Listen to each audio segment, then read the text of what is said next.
Waiting. Red yan, bakit parang naging puti? Kanina may nakita akong ini-interview na ano. Sabi ko parang makikita ako sa ano. Parang makikita ako sa TV nito.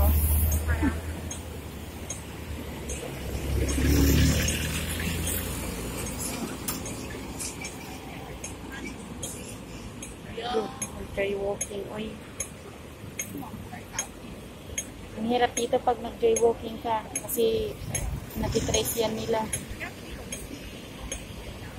Pag may mag-ingat-ingat sa mga ganitong ano, paglalakad kasi pag nag-green pwede ka maglakad pero pag nag-red mag-stop ka kasi pag mas na nagtuloy-tuloy ka hindi malayang madisgrasya ka.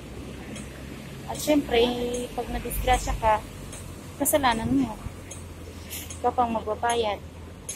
Tapos, nag-break ka ng policy. Ayan, wait na tayo. Bye!